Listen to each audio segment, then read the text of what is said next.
evening and welcome to another edition of the FTTC podcast, sponsored by Flood Brothers Disposal and Recycling Services. Unleash your fantasy potential, unburden your waste. Flood Brothers, where winning strategies extend to waste management.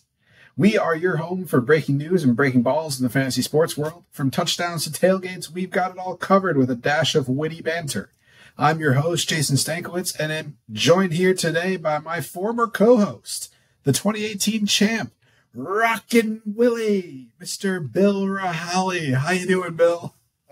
It's a pleasure to be here, Jace. It's long overdue. Glad to finally have a chance to chat with you. I'm glad to be back on the mic with you. For those listeners who don't know, Bill and I did a show back in our LT days, WLTL, talking some sports. We had a couple other co-hosts, I think Mr. Ryan Bodie and Brian Fox. Shout out to those guys. I'm sure they're listening now, but it's great to get back on the mic with you. Really good. Let's hope we don't have another gaffe as we did in one of our last shows when we played the Dennis Green audio, not knowing that it wasn't dubbed over. So what does he say? You want to crown? We thought they were. Yeah, but he drops an F-bomb somewhere, and the look on Ryan Bodie's face. And Alex Smart, if you remember, was the GM of the show. The look on Ryan Bodie's face as it registered and occurred to him that this had just gone out over the airwaves. We had the 7-second delay. I'm not sure they got there in time. There was a scramble. So hopefully smoother waters here this evening. I'm sure the waters will be nice and calm, but we will stir the pot just a little bit. Good. So let's go ahead and talk about, let's kick things off with a little recap of last season.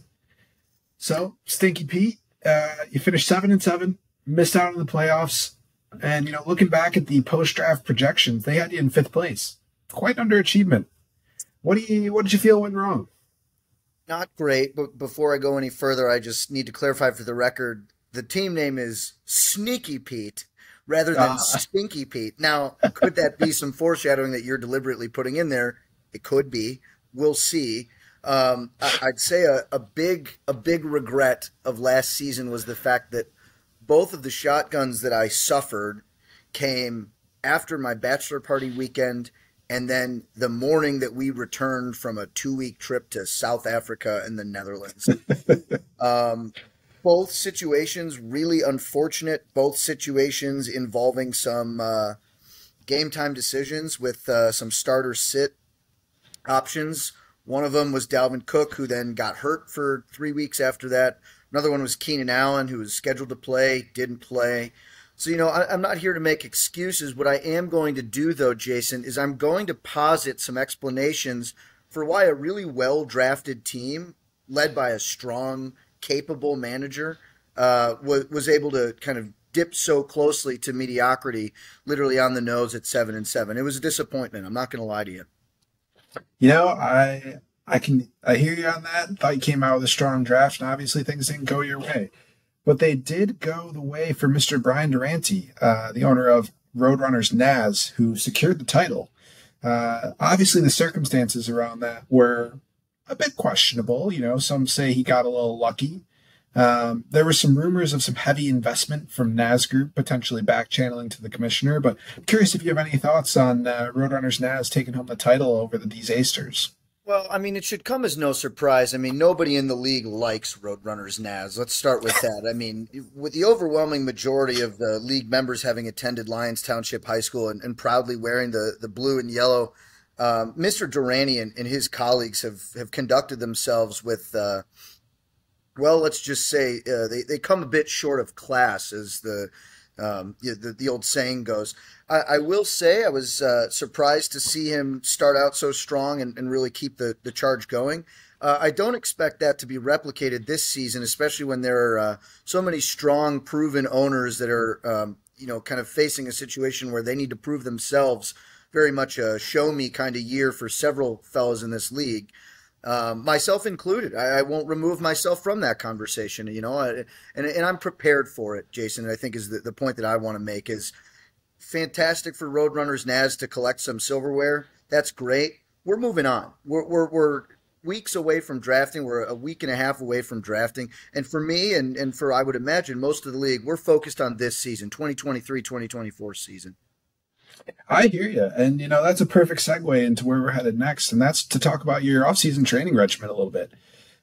You came into the league with some tremendous success back in 2018, obviously winning the championship in your first year in the league. Since then, it's been 4 years and missed playoffs. What changes are you making in your training regimen to turn things around? Oh, I'll even harken back to a comment you made in that last question, Jason, around the corruption, the rumors of corruption, and not just the racketeering, which is a separate issue, something that doesn't involve football as much, just a different situation. But as it relates to some of those rumors afoot, I thought the commissioner did a pretty solid job in carrying himself with the limelight on him amidst those rumors very well in the owners' meeting this season. But for me, at the end of the day, my off-season training regimen is strictly based on what I can do and what I can control with my own team.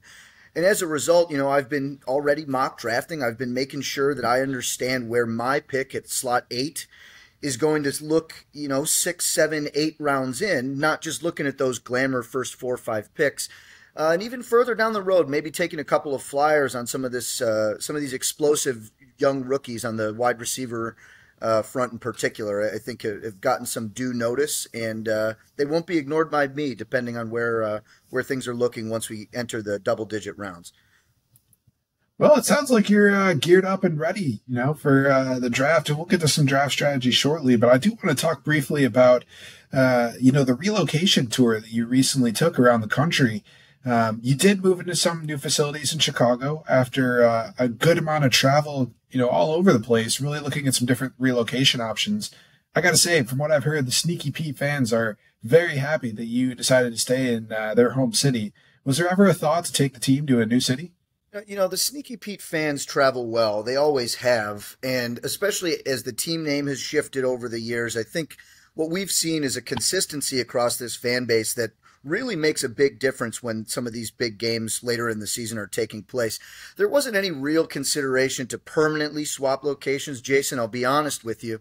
But by that same token, I think it really is a testament to the people that support this franchise that they're going to get what they expect out of this team, which is to put everything on the field and to leave it there 100% of the time. And that's what we're going to see from this group this season. So I'm really looking forward to repaying that confidence that we've felt from the fan base. Another comment really quickly I'd like to make, Jason.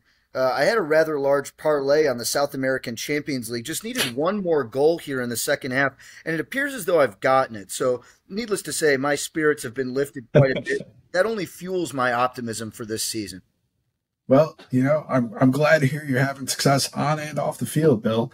But let's get into a little bit of your draft plan here. Now, I was reviewing your draft history, and I surprised myself to find that you've taken an RB with your first pick the last 5 years. And 4 of those 5 years, you've actually gone RB. Would you say that you consider yourself to be a member of the, anchor RB strategy or the old anti-zero RB? Yeah, well, for starters, Jason, it's none of your fucking business. And that's the one part that I really want to make clear before we go any further. What I will tell you is that the picks that I've made in the past were made under the impression that they were the best available pick.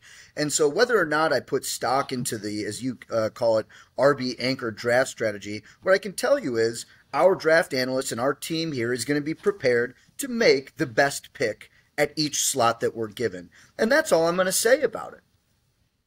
Well, I got to put you on the spot a little bit here. I'll press you, try and get an answer from you. Obviously, you're picking before me, so I'm trying to get any insight I can. But 8th pick this year, is there a player you're hoping falls to you?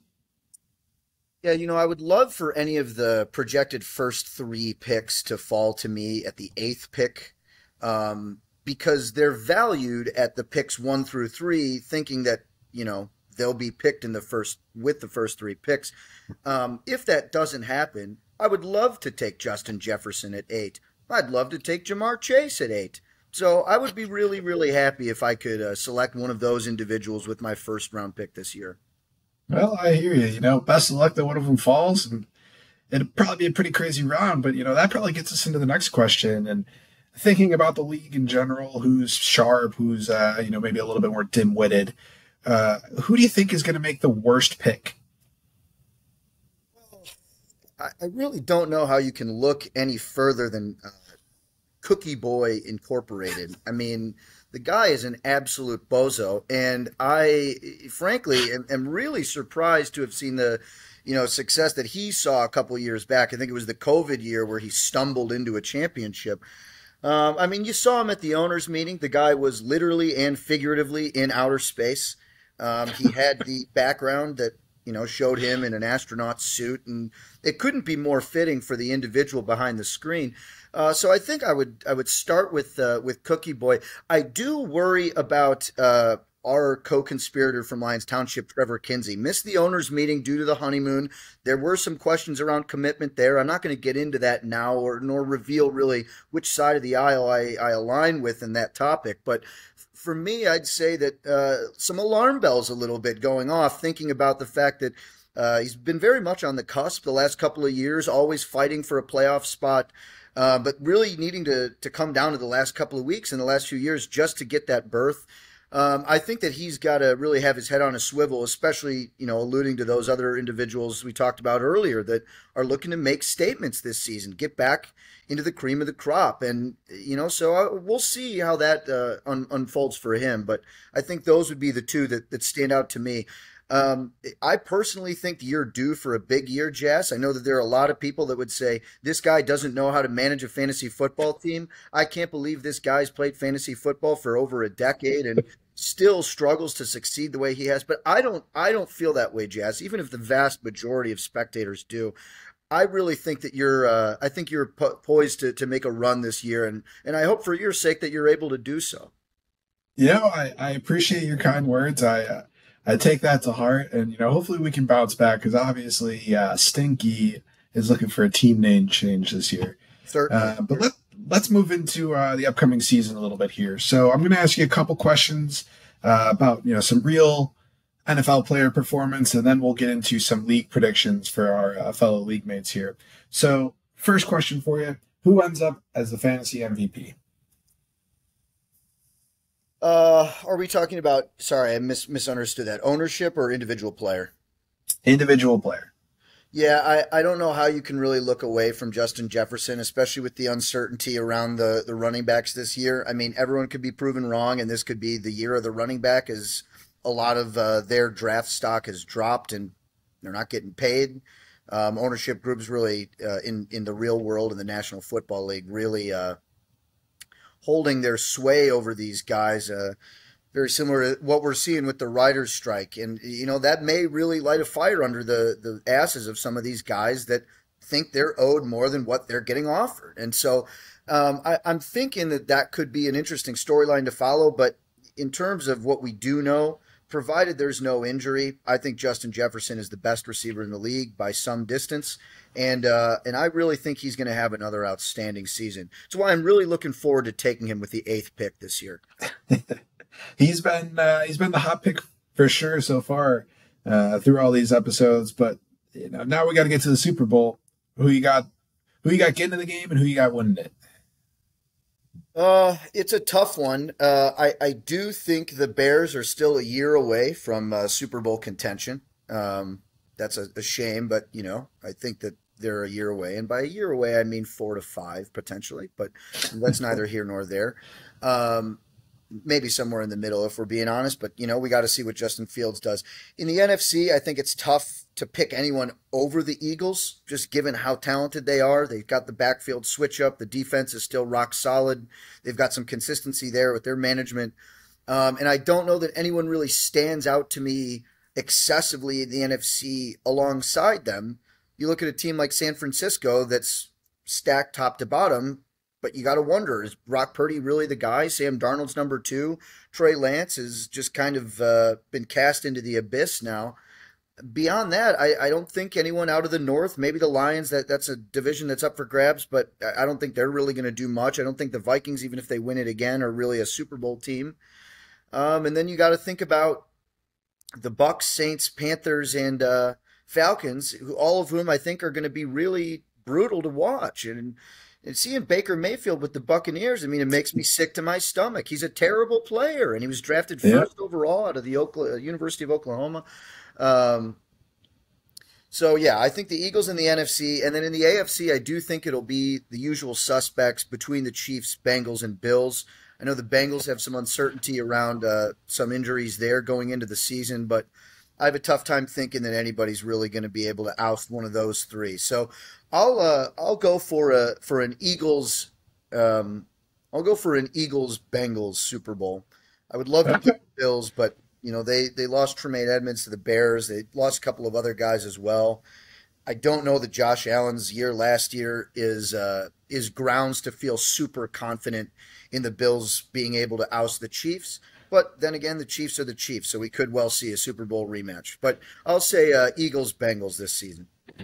All right, love it. A bold pick with the Bengals. Let's move on to some predictions for our own league. We talked about who we think is going to make the worst pick in the draft. Well, let's talk about who else is going to enter the ring of shame, if you will. Who's finishing last? You know, that's going to be a tough one. Weird things happen in fantasy football, as we've seen. Sometimes the worst team on paper is not the team that finishes last. I mean, sometimes they'll even sneak their way into a playoff berth. If I'm going to have to go out on a limb here, Jason, I'm going to say that the auto draft bot squad finishes in last again. I think it's a safe pick. Now, again, I would be really pleased to see a turnaround in fortunes there, but you just get the vibe, especially coming out of that camp, that they just don't really care very much. And I think when you see an organization that doesn't put in work day in, day out, care about the fundamentals, in several situations having to miss drafts to quote unquote work, I just I don't get great vibes coming out of that training camp. So, if I'm proven wrong, so be it. But if you're going to put me on the spot, that's the answer I'm going to give you. I mean, there's no doubt that there's a dearth of leadership and certainly some questions around attitude in the auto draft bot squad. But you mentioned that there's a lot of people who are in for a prove it season. Who's taking home the title? Who's going to prove it this year? So one dark horse I actually have for the title had a very good year last year, and I think came up just short. And that would be the organization out in Seattle, soon to be a Father Enterprises in Jack O'Malley. I can't remember his team name off the top. I think that I could if I think it was something to do with Nick Foles. It's Jordy's Ghost. Jordy's Ghost. Okay, I don't know why I thought Nick Foles. Similarly, two white men from the National Football League that will seemingly play until they are deceased on the field. Jordy Nelson, I know hasn't been playing for a while, but it felt like that guy was going to play until he was 50. He felt like he did. I think he could make another push. The Jordy's Ghost organization.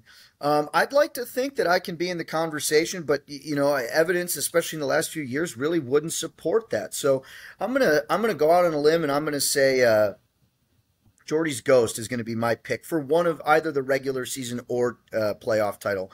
In my opinion, the regular season title is the more impressive achievement.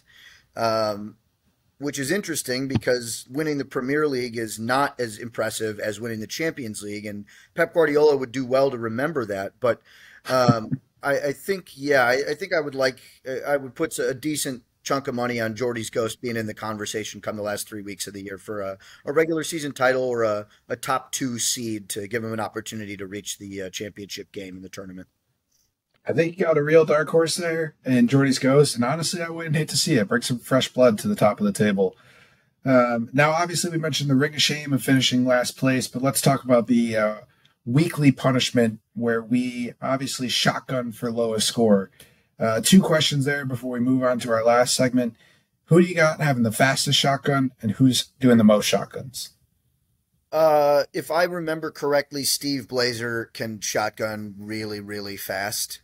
So I'm going to pick him based off of that memory, which I'm fairly certain I'm right. I'm pretty sure he can do it very, very well. Yeah, Steve's quite the quick trigger.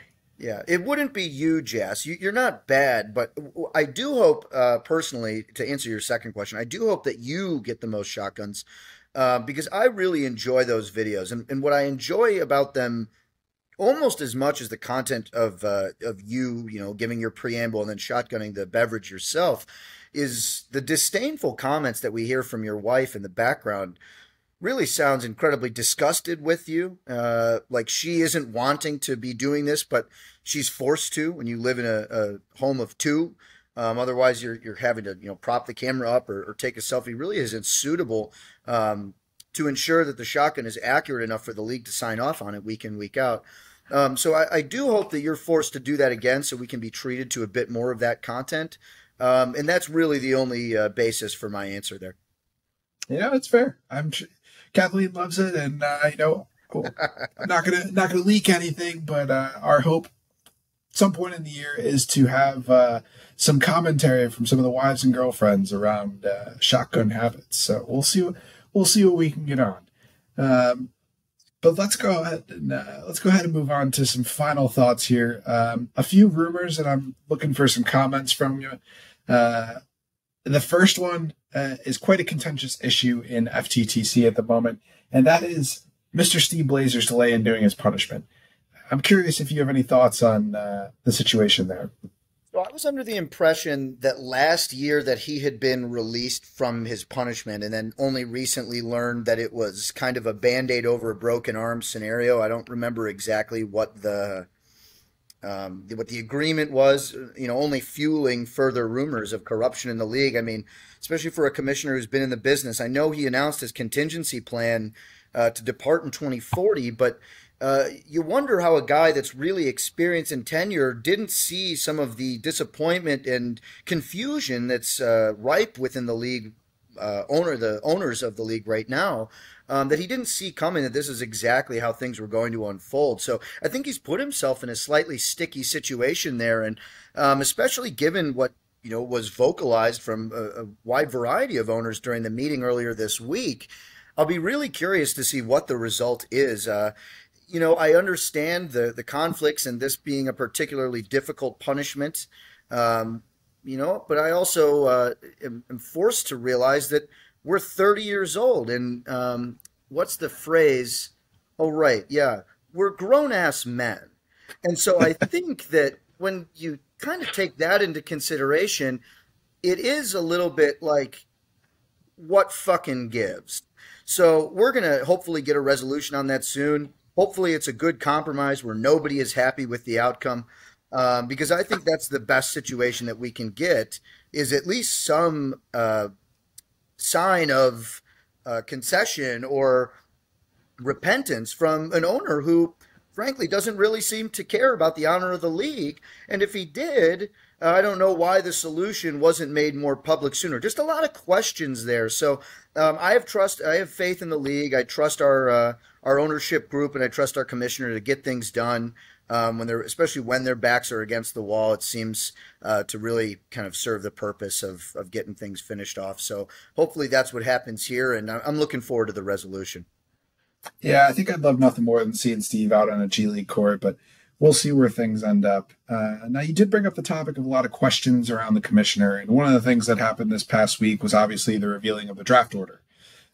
Commissioner ended up with a 1-1. You think it was legit, or you think there's some funny business around it?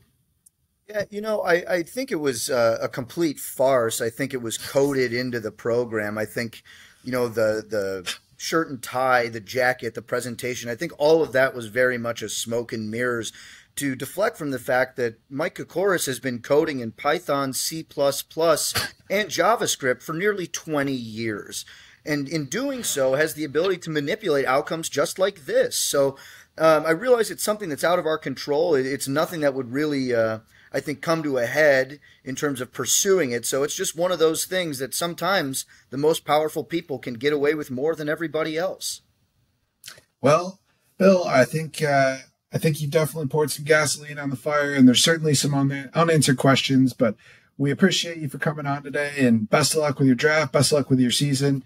Hopefully we see Sneaky Pete hanging around the playoffs right around this time next year. Thanks a lot, Jess. I hope you're not stinky. I hope you're just neutral smelling. I appreciate you, Bill. We'll catch you later. Thank you very much. Godspeed.